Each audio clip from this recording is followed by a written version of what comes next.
আমাদের সঙ্গে এই মুহূর্তে ফোনে রয়েছেন ফলতার বিজেপি বিধায়ক দেবাংশু পান্ডা। দেবাংশু বাবু, এই যে আজকে যদিও জাহাঙ্গীর খানকে আদালতে পেশ করা হয়েছে এবং জাহাঙ্গীরের স্ত্রী রেজিনা বিবি তাকেও গ্রেফতার করা হয়েছে, তাকেও আদালতে পেশ করা হবে, বেশ কয়েক ধারায় তার বিরুদ্ধে মামলা রুজু করা হয়েছে, কি বলবেন এই বিষয়ে?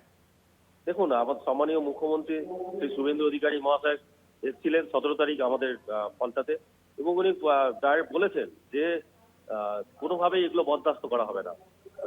হঠাৎ করে রাস্তা অবরোধ করে ফেলবো একটা জিহাদিকে ছাড়ানোর জন্য, দলবল নিয়ে চলে যাব, কিছু সংখ্যালঘু মহিলাকে আর রাস্তায় নামিয়ে দেবো, দিয়ে পুলিশকে উপর অত্যাচার করবো, পুলিশের গাড়ি ভাঙচুর করবো, থানা থেকে ছাড়িয়ে নিয়ে আসার জন্য থানায় গিয়ে আক্রমণ করবো।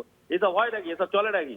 এখন এখন সরকারের মুখ্যমন্ত্রী শুভেন্দু অধিকারী মহাশয় তিনি কড়া হাতে এগুলো বলেছেন দমন করতে, এবং তিনি পুলিশকে নির্দেশ দিয়েছেন ভিডিও ফুটেজ ধরে প্রত্যেককে বাড়িতে বাড়িতে গিয়ে সব তুলে নিয়ে আসছে, এবং হচ্ছে যারা আজকে এই ঘটনাগুলো ঘটিয়েছিল এবং ভাঙচুর করেছিল এবং পুলিশের উপর গায়ে হাত দিয়েছিল তাদের প্রত্যেকে ধরে অ্যারেস্ট করে কোর্টে পাঠানোর জন্য, এবং যার যেটা যা যা ভাঙচুর করেছে সেগুলো ক্ষতিপূরণ তাদের দরকার পড়লে তাদের জায়গা সম্পত্তি বেচে তাদের কাছ থেকে আদায় করে করার জন্য, এবং এর কথাও বলে দিয়েছেন জিরো টলারেন্সের উপর ভিত্তি করে আজকে পশ্চিমবঙ্গ সরকার চলছে, এবং আমরা তার পার্ট।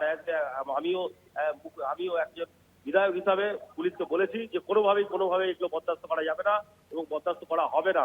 এবং এরা ভুলে গেছে যে সেই সরকার নেই, যে সরকারের মুখ্যমন্ত্রী ভবানীপুরে গিয়ে আসামি ছাড়িয়ে নিয়ে চলে আসবে আর পুলিশ গিয়ে বেঞ্চি নিচে লোকাবে।